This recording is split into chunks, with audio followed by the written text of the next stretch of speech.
Isang helicopter naman ang bumagsak sa Gimba, Nueva Ecija at nasawi ang piloto nito.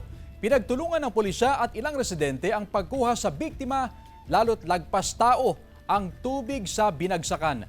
Balitang hatid ni Glam Galigdan, Dizon. Kita pa ang ilang bahagi ng RPC-3424 helicopter na ito na bumagsak sa tubig sa isang palayan sa Purok Arimongmong sa Barangay San Miguel, Gimba, Nueva Ecija. Ayon sa Gimba Police Station, pasado alas 5 ng hapon nitong Sabado, nakarinig ng tunog ng helicopter at pagsabog ang mga residente.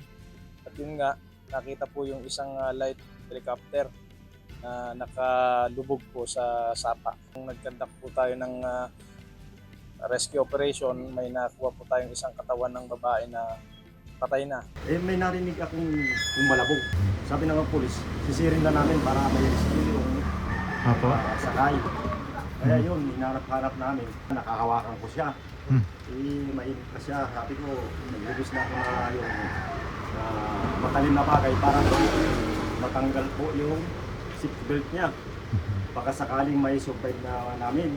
Ayon sa Civil Aviation Authority of the Philippines o CAAP, 10:22 ng umaga nitong Sabado nang umalis ang helicopter pa Baguio City kung saan inihatid nito ang isang pasahero. 11:51 AM nang lumipad ito mula Baguio pa Binalonan, Pangasinan at naglanding ito ng 12:05 ng tanghali para mag-refuel. Nagkaroon ng having a hard time starting the engine daw yung helicopter at umalis po naman ng Binalonan ng 4:30. Unfortunately, hindi na nakarating doon sa home base at nag-crash dito sa Gimba, Nueva Ecija. Patay ang 25 anyos na babaeng piloto. Ang investigasyon para malaman ang sanhi ng pagbagsak ng helicopter, posible umanong tumagal ng 30 araw. Dagdag ng CAAP, grounded muna at i-inspeksyonin din ang mga kaparehong aircraft model ng air operator na Lion Air Incorporated, ang may-ari ng bumagsak na helicopter. Nakatutok daw muna sa piloto at helicopter ang investigasyon para matukoy kung may pananagutan ang air operator. Sinusubukan pa naming kunin ang panig ng Lion Air Incorporated pero walang sumasagot sa kinokontak naming numero. Tumanggi munang magbigay ng pahayag ang mga kaanak ng biktima.